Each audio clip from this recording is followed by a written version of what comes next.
You see it in governments, massive nonprofits, and corporate task forces. Endless funding, flawless strategic plans, and the best of intentions, all completely failing to move the needle on actual, real-world problems. Psychologists call this the intention-action gap. It's the friction that builds up when an organization mistakes the planning phase for actual progress. We draft a document, and our brains reward us as if the work is already finished. But this behavioral trap isn't a modern invention. We can watch it stall human progress thousands of years ago, right in the middle of the ancient Levant. The historical text of Joshua chapter 19 reads like a dry administrative ledger. Tribes with names like Simeon, Zebulun, Issachar, Asher, Naphtali, and Dan are all standing at the tabernacle in Shiloh, receiving their official geographic land assignments. On paper, the job is done, but out in the dirt, it's a different story. The tribe of Benjamin, for example, is handed a massive allotment, but they completely fail to physically occupy a critical city within their borders called Jebus, the settlement that eventually becomes Jerusalem. Holding the legal title to a territory on a map did not magically clear the terrain of obstacles. They had the promise of the land, but they didn't possess it. These ancient Israelites were paralyzed by the same administrative complacency that bogs down our institutions today. They held the blueprint, put it in their pockets, and stopped walking. The military commander leading them, Joshua, sees this gap forming. He calls out the complacency with a sharp question. How long will you wait before you begin to take possession of the land? But he doesn't just issue a scolding from the podium and dismiss the assembly. He shatters the group's inertia through a grueling personal example.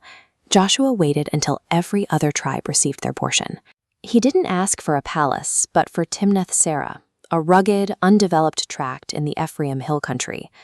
Grabbing his tools, he rebuilt the city with his own hands before settling.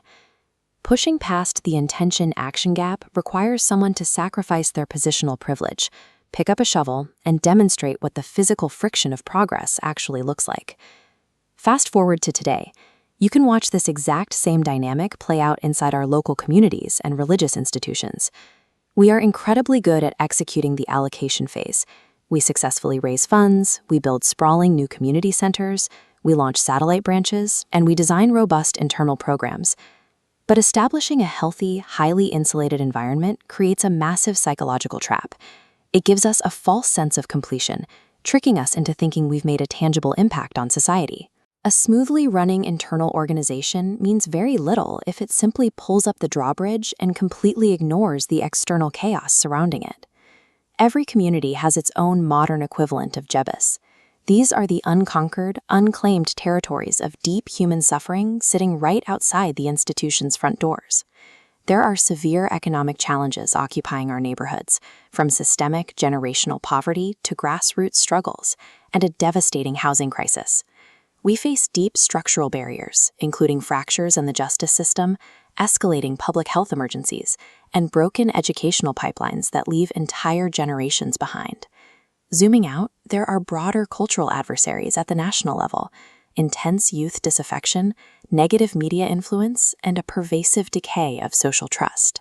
Joshua's ancient question cuts through the centuries to challenge us right now. How long are we going to hold the blueprints, look at the map, and delay entering these incredibly difficult spaces? Writing a plan is a comfortable exercise, but turning any societal promise into reality requires stepping out of our insulated rooms to actively occupy, rebuild, and heal the hardest, most broken corners of our world.